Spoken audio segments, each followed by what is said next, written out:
Guys, what's going on? I hope you guys are well. I hope you guys are staying safe. I hope everything's good wherever you guys are. Guys, I've got some really interesting news for you guys. Some news that might leave you a little bit startled and news that I actually think is quite surprising to say the least. But before I get into it, smash the like button in the video, hit the subscribe button, share the video, and obviously leave a comment in the comment section. Guys, Eddie Hearn has stated that Dmitry Bivol could face Canelo Alvarez at 168.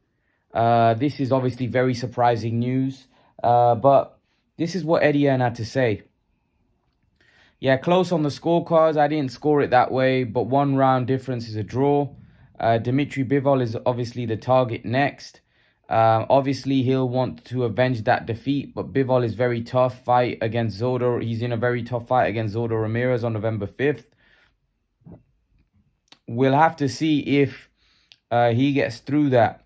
But I think for Canelo Alvarez, that'll always be in the back of his mind to see if he can avenge the defeat. I don't think Canelo Alvarez is looking at 175 as a division that he wants to necessarily go back and win belts. But he wants Zodo Ramirez to beat Bivol for Mexico. But he also wants Bivol to win so he can get the chance to rematch him.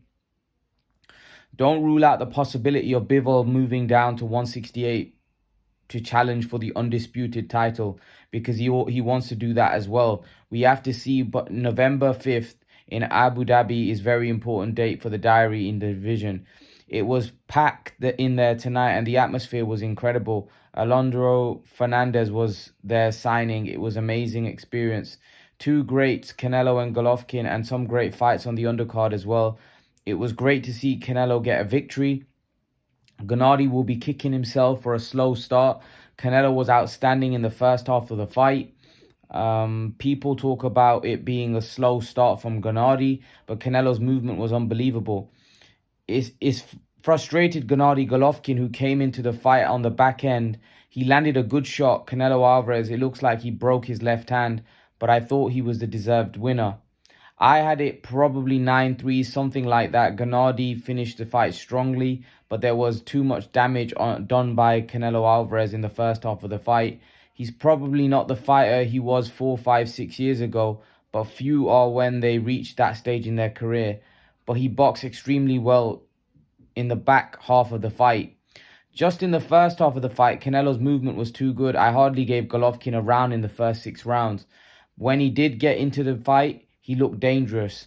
He was forcing the pace. By then, there was too many rounds in the bank for Canelo. So yeah, sure, Golovkin isn't in his complete prime anymore, but you can't take away from the quality of Canelo Alvarez. His head movement was fantastic and he was a deserved winner. Yeah, great. That's always important in boxing.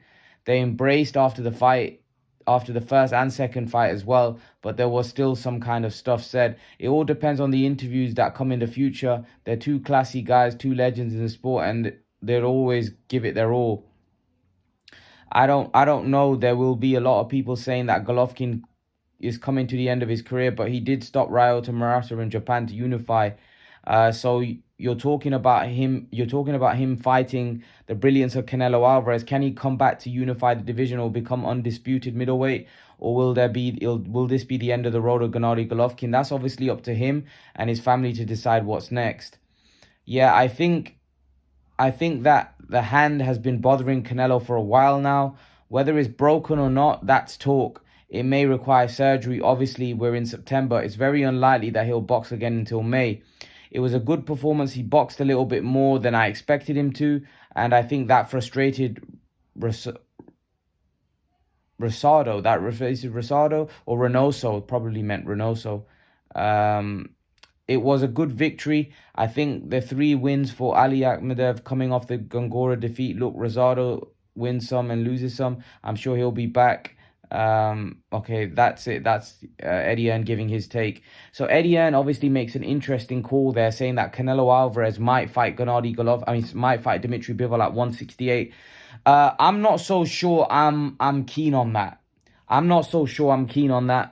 Dmitry Bivol has said that he doesn't want to make 168 anymore, and he said that he did say that he would be willing to make 168, but he also said that was a long time ago. I mean, Dmitry Bivol's never fought at 168, if I'm not wrong. So for me, I don't think Canelo. I think Canelo should probably avoid that and try going and beating him at 175 because I think Canelo Alvarez, I think from this interview, I think Canelo Alvarez clearly probably doesn't have the ambition to campaign at 175. I think he realizes that those guys up there might be too big for him, especially the two Bs, Bivol and Beterbiev. But if he wants to fight Bivol, look, if Canelo wants to fight Bivol, then he should fight him at 175. If he doesn't want to, if he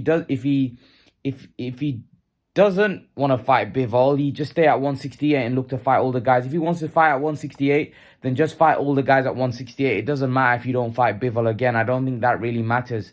I don't think he's going to get that much flack if he goes and fights guys like Benavidez. I don't think he'll get much flack at all. If he thinks Bivol is too big, fair enough. I don't think he'll get any slack for that.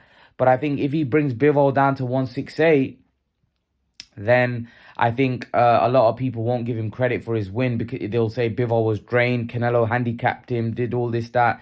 So Canelo Alvarez, if he's going to fight Dmitry Bivol, I think he should fight him at 175. Otherwise, he's going to come under a lot of criticism if he fights him at 168. And also, I think it'd be very embarrassing for him if Bivol comes down to 168 and beats him. Because Canelo Alvarez right now is the undisputed middleweight champion of the world. If he ends up getting beat by Dmitry Bivol at 168, I mean, that would be pretty difficult for Canelo, because at least after the fact that he lost to Dmitry Bivol, you know, Canelo Alvarez could still say, well, I'm the undisputed super middleweight champion. If Bivol comes down to 168 and beats Canelo at 168, I mean, Canelo will be left with nothing. Yeah, he would be a former undisputed super middleweight champion, but nevertheless, I think Canelo, if he's going to fight Bivol again, fight him at 175. If he loses, he can say, okay, I dared to be great. I went into a weight division that I didn't belong in, and now I'm back into my normal weight class. That's fair. You know, fighters do that all the time. But if that guy comes down to your division and then beats you in your division as well, then what are you left with? So really, I think Canelo should really avoid that from a credibility standpoint, fighting Bivol at 168. I mean, I don't think that's a good move at all. From a business point of view, from a career point of view, I just don't think that move is great at all. I think that would be a disastrous move from him and his team, because if Bivol beats him at 168, what's Canelo left with? I mean, he's then beaten in his own division as well. So I think if Canelo wants to fight Dmitry Bivol, I think he should fight him at 175. Look, I get all the other stuff that Hearn was saying about, you know, Canelo being injured, and some of you guys have mentioned it, that Canelo had a broken hand and stuff. Yeah, I think Canelo's body has gone through a lot of wear and tear. I think he's had a lot of back-to-back camps. I think he's had a lot of fights, and he's been doing this for a very long time. I think Canelo Alvarez needs a long rest away from boxing. And when I mean a long rest, I don't mean a month. I mean 2 or 3 months away. He needs to have surgery, then take himself away from boxing, because sometimes that pressure of being an elite fighter, being at the top, having the cameras on you all the time, being, you know, training constantly, dedicating yourself to boxing, you know, it's not just wear and tear on your body, it's mentally fatiguing as well.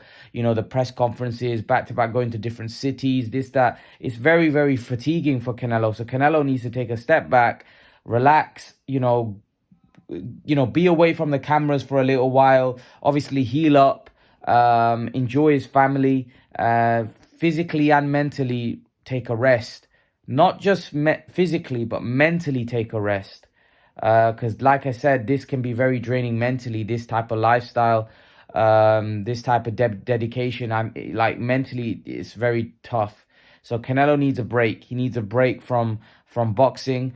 Maybe take a year out. You know, he's 31, 32. It's not going to make that much difference. You know, nowadays we have sports science that, you know, allows a fighter to recover, go on longer. But if he keeps fighting 2 or 3 times, 3, 4 times, you know, that's going to take a wear and tear on his body. Look, Canelo was talking about fighting in December as well, about 4 or 5 months ago. I mean, so Canelo needs to take it easy now. You know, he's gone past 30. You know, his body has gone through a lot of wear and tear. So he needs to take it. He needs to take it easy. He needs to take it easy. So I think a year rest, a year out the game isn't going to hurt him. I think he's been looking very flat in his last couple of performances, and I think he needs to take some time away from the game. I think that will help Canelo rejuvenate and then it'll also bring the hunger back. Look, he's probably hungry. He's probably hungry, but sometimes you need to take yourself away from something physically and mentally, because when you come back, you'll be rejuvenated, you'll be fresh, and then you'll want it even more. So personally, Canelo needs to take himself away, and then, in my opinion, maybe fight a Benavidez on when he comes back, or maybe even take a tune-up fight. Take a tune-up fight and then go back into the big fights, and see how he performs. Because if he's going to come back from surgery, he's going to want to see how he holds up. So he doesn't want to go in there with someone top tier right away after surgery. I mean, I think he should come back to a much easier fight, a Rocky Fielding type of tune-up fight, and then go back into the deep end with the guys like Benavidez and Bivol, etc. So leave your thoughts, guys. Let me know what you think about what Eddie Hearn had to say. What do you guys make of what Eddie Hearn is saying about Canelo fighting Dmitry Bivol at potentially 168 pounds? Leave your thoughts. Let me know what you think in the comment section below, and I'll see you guys in the next video. Peace out, guys.